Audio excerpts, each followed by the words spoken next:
terbaik PDI Perjuangan. Nah, kalau insya Allah kita bisa menang hat-trick ketiga kali, harusnya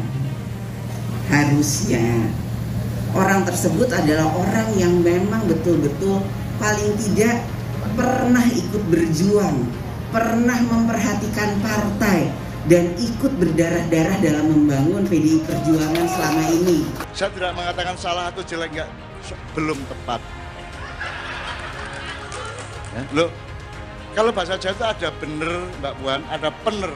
Itu sudah bener, tapi belum bener gitu. Jadi itu mohon maaf ya, saya bukan mengkritik, tapi memang saya itu penasaran dengan kebesaran Indonesia yang tidak bisa kita wujudkan. Dan aku ingin besok pagi sebelum dan sesudah 2024 kita akan mengalami revolusi besar dari dalam diri kita. Terburu-buru banget kayak lagi kejar setoran.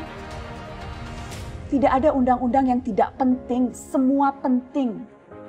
Justru karena undang-undang itu penting, aneh jika pembahasannya diseriusi di waktu seperti sekarang, saat dimana perhatian dan konsentrasi kita sedang terkuras bertahan hidup di tengah wabah.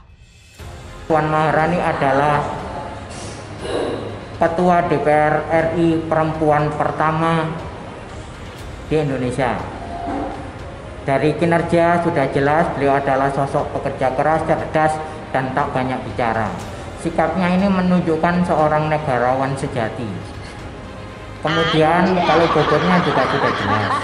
Jadi beliau adalah seorang negarawan yang sudah diakui baik itu di pentas nasional maupun internasional. Anggapan bahwa mestinya PDI Perjuangan itu mendapat dukungan. Mungkin bahasa itu yang tidak disampaikan gitu. Atau kami partai yang memang partai yang mendukung Pancasila gitu. Nah, kalau itu yang dimaksudkan, saya pikir banyak partai yang Pancasilais. Contohnya di Sumatera Barat yang menang Gerindra, yang menang juga Golkar, yang menang juga PAN, yang menang juga Demokrat. Itu juga partai-partai nasionalis yang mendukung Pancasila gitu. Nah, barangkali persoalan komunikasi politik kepada konstituen yang saya lihat itu yang menjadi dasar Mbak Puan mengatakan itu. Kepada Tuan dan Puan, para anggota DPR yang terhormat, apa kabar hari ini? Sepertinya tak sebaik biasanya. Sama, di sini pun begitu. Kita semua memang sedang diuji. Hidup memang tak selalu baik, kan? Seperti kami-kami ini, Tuan dan Puan juga mungkin lebih banyak bekerja di rumah. Kalau lihat siaran sidang atau rapat terbuka di gedung DPR sekarang sih kelihatannya banyak kursi yang kosong. Tapi biasanya juga kosong kan ya? Bahkan kalau kita melihat clue yang disampaikan oleh Puan bahwa capres adalah mereka yang kemudian dekat dengan rakyat, menyapa langsung kesulitan hidup mereka, bukan mereka yang kemudian melihat persoalan dari media sosial dan hanya asik pencitraan. Itu kan narasi-narasi yang sebenarnya secara tidak langsung ingin mengkritik pihak dan figur lain di luar Puan Maharani. Saya lebih suka kalau kampanye presidennya itu melalui sosial media, tidak kaku seperti memasang baliho atau poster-poster. Dan yang jelas tidak muluk-muluk, karena saya rasa anak muda sekarang sudah cukup pintar untuk membedakan mana yang realistis dan mana yang mengada-ada. Tuan dan Puan yang terhormat, niat baik pun perlu proses yang baik. Proses yang semrawut hanya akan disusul polemik. Sementara sekarang kita sedang banyak-banyaknya menaruh harapan kepada negara. Tindak tanduk DPR salah benarnya akan selalu dilihat. Kerjasama dengan mengingat mandat rakyat yang begitu besar yang ditujukan pada pemerintahan Pak Jokowi, maka PDI Perjuangan punya tanggung jawab untuk terus membangun kohesivitas dari kerjasama partai politik ini agar apa yang menjadi harapan rakyat untuk dijawab oleh Bapak Presiden Jokowi betul-betul dapat dijalankan. Berupaya dengan sekuat tenaga menjaga lisan kita dengan baik, jangan sampai kita bisa melukai perasaan, mengganggu perasaan orang lain, apalagi itu dalam jumlah yang besar, maka itu tidak baik. Oleh karena itu saya merasa penting jika terus kita membangun komunikasi yang baik, dan tadi saya berdiskusi dengan para ulama, benar memang itulah yang dirasakan akhir-akhir ini. Mudah-mudahan kita semua tetap bisa rukun bersatu, tidak mudah diprovokasi dan terpecah belah. Tuan dan Puan anggota DPR yang terhormat, saya perhatikan parlemen negara lain fokus melawan corona. Tapi rasa-rasanya isu-isu yang keluar dari Senayan belakangan kok kebanyakan tidak terkait corona ya? Kami malah membaca DPR bersemangat membahas isu-isu lain. Contohnya, rancangan Undang-Undang Cipta Kerja yang banyak ditolak karena dinilai mementingkan kepentingan investor di atas kebutuhan pekerja.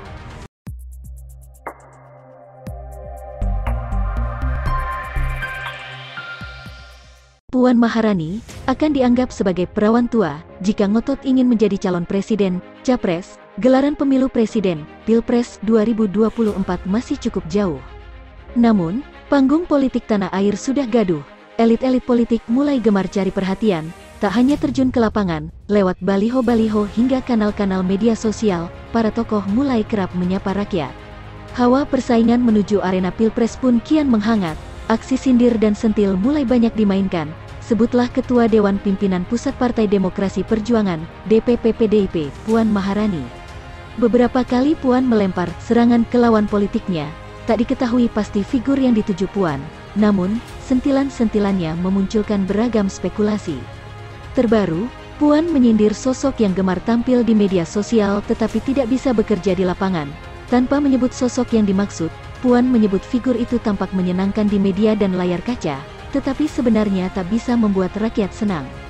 Puan meminta para kader PDIP memilih sosok pemimpin yang benar-benar memperjuangkan rakyat. Dia mewanti-anti, jangan sampai kelak asal pilih calon pemimpin, apalagi hanya karena sosok tersebut kerap tampil di media. Jangan kita asal pilih karena cuma kelihatan di panggung media, TV, dan medsos. Pilih orang pernah memperjuangkan kita dan bersama kita dan bergotong royong kita, ujar Puan. Namun, elektabilitas Puan saat ini masih relatif rendah karena tak genit melakukan pencitraan. Secara pengalaman dan kinerja, Puan tentunya sudah teruji. Dia memenuhi kriteria seorang pemimpin, kata Gede. Melihat ini, pengamat politik dari Universitas Al-Azhar Indonesia Ujang Komarudin menilai, serangan demi serangan yang dilemparkan Puan menunjukkan bahwa Ketua DPR RI itu sedang khawatir akan nasibnya menuju pencalonan Presiden 2024. Sebagai putri mahkota PDIP, tentu kans Puan untuk dicalonkan sebagai presiden sangat besar. Namun, elektabilitasnya tak berkata demikian. Dalam survei berbagai lembaga, elektabilitas Puan hanya berkisar di angka 1%. Besaran ini kalah jauh dari pesaingnya di internal PDIP, Ganjar Pranowo. Apalagi dengan musuh bebuyutan Anies dan AHY yang kalah jauh elektabilitasnya, Puan masih di bawah rata-rata elektabilitasnya. Sementara, Direktur Eksekutif Lembaga Survei Kedai Kopi, Kunto Adiwibowo, berpendapat bukan tidak mungkin sindiran-sindiran yang disampaikan Puan dialamatkan ke Ganjar Pranowo. Menurut Kunto, Puan menyadari elektabilitasnya yang kalah jauh dari Ganjar. Namun, dia tetap berusaha menggalang dukungan dari kader PDIP. Oleh karenanya, serangan demi serangan dilancarkan, salah satunya meminta kader partai tak terpengaruh hasil survei.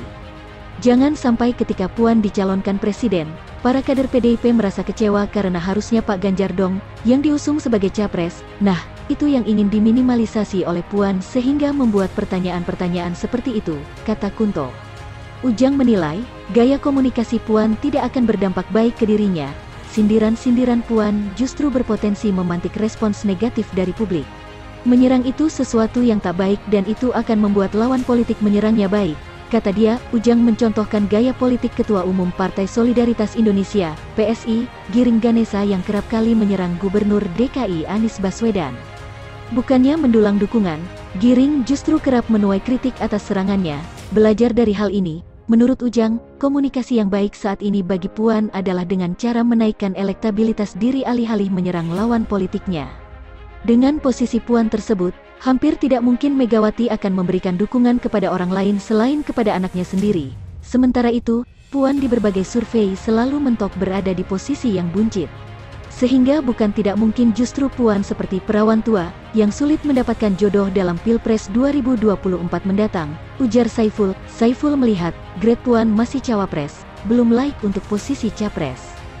Jika dipaksakan sebagai capres, maka akan dengan mudah dikalahkan oleh lawan-lawan politiknya. Paling pas Puan berpasangan dengan calon yang dekat dengan religius. Kalau dipasangkan dengan Ganjar misalnya, maka bisa jadi akan mudah dikalahkan dengan pasangan lainnya, kata Saiful.